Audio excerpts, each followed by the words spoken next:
अस्सलाम वालेकुम, मेरा नाम डॉक्टर सैयद आकिल हुसैन शाह है। एक और वीडियो के साथ आपकी खिदमत में हाजिर हैं। आज हम वर्टिब्रल कॉलम में पाए जाने वाले थोरेसिक वर्टिब्रास के हवाले से बात करेंगे। उसके बोनी फीचर्स को देखेंगे कि कौन कौन से इंपॉर्टेंट बोनी फीचर्स थोरेसिक वर्टिब्रा में पाए जाते हैं। सर्वाइकल वर्टिब्रा पे हम ऑलरेडी वीडियो बना चुके हैं। उसमें एटिपिकल वर्टिब्रास C1 और C2, एटलस और एक्सेस के हवाले से हम वीडियो बना चुके हैं। तो और लंबर वर्टिब्रा के हवाले से भी वीडियो मौजूद है, चैनल पर आप जाके उसे चेक कर सकते हैं। अब हम जो बात कर रहे हैं वो वर्टिब्रा थोरेसिक वर्टिब्रा है। वर्टिब्रल कॉलम में थोरेसिक वर्टिब्रा की क्वांटिटी 12 होती है। 12 थोरेसिक वर्टिब्रास होते हैं, T1, T2 से लेकर T12 तक।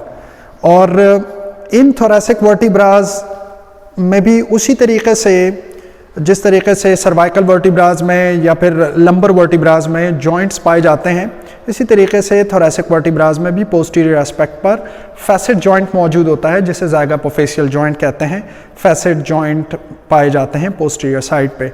और एंटीरियरली जितने भी वर्टिब्रल बॉडीज़ हैं, चाहे वो सर्वाइकल वर्टिब्रास हों, चाहे वो थोरेसिक वर्टिब्रास हों या लंबर वर्टिब्रास हों, इन सब के दरमियान में एक फाइब्रोकार्टिलेजिनियस पैड मौजूद होता है, जिसे हम डिस्क का नाम देते हैं। और ये डिस्क जो इसके आउटर पार्ट है, जितना भी आउटर पार्ट इस डिस्क का है, उसे हम एन्युलस फाइब्रोसिस कहते हैं। और जो सेंट्रल पार्ट है, जो जेलेटिनियस पार्ट होता है, उसे हम न्यूक्लियस पल्पोसिस का नाम देते हैं। तो न्यूक्लियस पल्पोसिस और एन्युलस फाइब्रोसिस जो कि पार्ट हैं एक डिस्क के, इंटरवर्टिब्रल डिस्क, जो कि सर्वाइकल वर्टिब्रास चाहे वो थोरेसिक हों या लंबर वर्टिब्रास के वर्टिब्रल बॉडीज़ के दरमियान में पाई जाती है और कनेक्शन का काम सरअंजाम दे रही होती है। तो अब हम देख लेते हैं कि कौन कौन से ऐसे इंपॉर्टेंट बोनी फीचर्स जो यहाँ पर मौजूद हैं इस थोरेसिक वर्टिब्रा में, जो कि डिस्क्रिमिनेट कर रहे होते हैं बाकी वर्टिब्रास से, सर्वाइकल वर्टिब्रास से और लंबर वर्टिब्रास से। तो बाकी वर्टिब्रास जितने भी होते हैं उनमें बॉडी मौजूद होती है, एक्सेप्ट फर्स्ट सर्वाइकल वर्टिब्रा, चूँकि उसमें बॉडी मौजूद नहीं होती। तो थोरेसिक का जो जितने भी वर्टिब्रास हैं उनमें एंटीरियर साइड पे बॉडी पाई जाती है, जिस तरीके से दूसरे वर्टिब्रास में मौजूद होती है, लेकिन एक्सेप्ट फर्स्ट सर्वाइकल वर्टिब्रा जिसमें बॉडी मौजूद नहीं होती। तो हम देखते हैं एंटीरियर सेगमेंट और पोस्टीरियर, दो सेगमेंट्स में हम थोरेसिक वर्टिब्रा को भी डिवाइड करते हैं। एंटीरियर सेगमेंट में हमें हार्ट शेप यानी दिल की तरह की बॉडी हमें दिखाई दे रही होती है, ठीक है, इसकी शेप दिल की तरह की है। तो ये हार्ट शेप हमें वर्टिब्रल बॉडी दिखाई दे रही होती है, जो थोरेसिक वर्टिब्रा में मौजूद होती है एंटीरियर सेगमेंट पे। तो पोस्टीरियर सेगमेंट पे आपको डिफरेंट स्ट्रक्चर्स यहाँ पर मिलते हैं। आपको आर्टिकुलर फैसेट्स मिलते हैं, इसके अलावा ट्रांसवर्स प्रोसेसेस मिलते हैं और स्पाइनस प्रोसेस आपको मिल रहा होता है। तो एंटीरियरली तो बॉडी पे हमने बात कर ली, एंटीरियरली हमने बॉडी के हवाले से ये बात कही कि ये हार्ट शेप है और इसके अलावा इस पर भी फैसेट्स मौजूद होते हैं, जिसे हम डेमी फैसेट्स कहते हैं।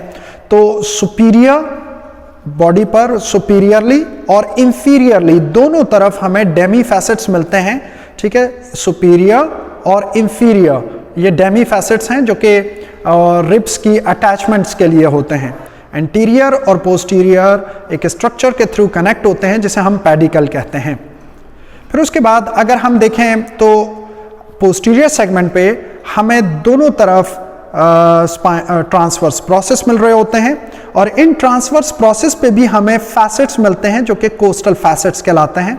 तो ये फैसेट्स हमें यहाँ पर मिल रहे होते हैं ट्रांसवर्स प्रोसेस पे। जिस तरीके से बॉडी पे हमें फैसेट्स मिल रहे थे, जिसको हम सुपीरियर और इंफीरियर डेमी फैसेट्स कह रहे थे, इसी तरीके से ट्रांसवर्स प्रोसेस पे दोनों साइड पे ट्रांसवर्स प्रोसेस पे भी आर्टिकुलर फैसेट्स पाए जाते हैं, जो रिब्स की अटैचमेंट के लिए होते हैं। इसके सुपीरियर आर्टिकुलर फैसेट्स और इंफीरियर आर्टिकुलर फैसेट्स पाए जाते हैं। सुपीरियरली सुपीरियर फेसेस पोस्टीरियरली पीछे की जानिब इनकी फेसेस होती हैं। और अगर हम इंफीरियर आर्टिकुलर फैसेट को देखते हैं तो ये इनर साइड पे अंदर की तरफ इनकी फेसेस होती हैं, अंदर की तरफ ये मौजूद होते हैं, सामने की तरफ इसका फेस होता है इंफीरियर आर्टिकुलर फैसेट का।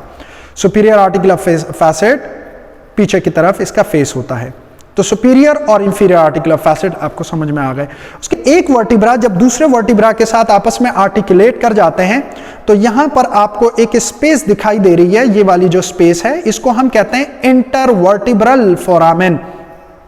दो वर्टिब्रास के दरमियान में जो फोरामेन हमें मिल रहा होता है उसे हम इंटरवर्टिब्रल फोरामेन कहते हैं, और ये पैसेज देता है एग्जिस्टिंग नर्व रूट्स के लिए। जो नर्व रूट्स हैं वो यहां से एग्जिट करती हैं, यहां से निकलती हैं। तो स्पाइनल कॉर्ड से जो नर्व रूट इमर्ज होती हैं वो इमर्ज होने के बाद फिर यहां से पास आउट होती हैं, ठीक है, और जिस्म के डिफरेंट पार्ट्स को सप्लाई कर रही होती हैं। तो हमें पता है कि ये इंटरवर्टिब्रल फोरामेन कहलाता है, और इसी तरीके से ये जो स्ट्रक्चर है इसे हम कहते हैं वर्टिब्रल फोरामेन। वर्टिब्रल फोरामेन कहलाता है ये, ठीक है।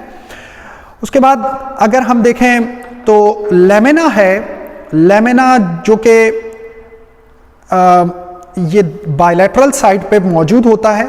बायलैटरल स्पाइनस प्रोसेस को ट्रांसवर्स प्रोसेस या फिर पेडिकल से जोड़ने का काम कर रहा होता है। तो लेमिना जो कि स्पाइनस प्रोसेस को ट्रांसवर्स प्रोसेस से जोड़ता है, ये हमें दोनों साइड्स पे मिलता है। ये वॉल लाइक स्ट्रक्चर है, ठीक है, और ये प्रोटेक्शन का भी काम करता है, स्पाइनल कॉर्ड की प्रोटेक्शन का काम करता है, क्योंकि इसकी प्रेजेंस से ही हमें ये वर्टिब्रल फोरामिना देखने को मिलता है, क्योंकि जब ये मौजूद होते हैं तो तभी वर्टिब्रल फोरामिना बनता है।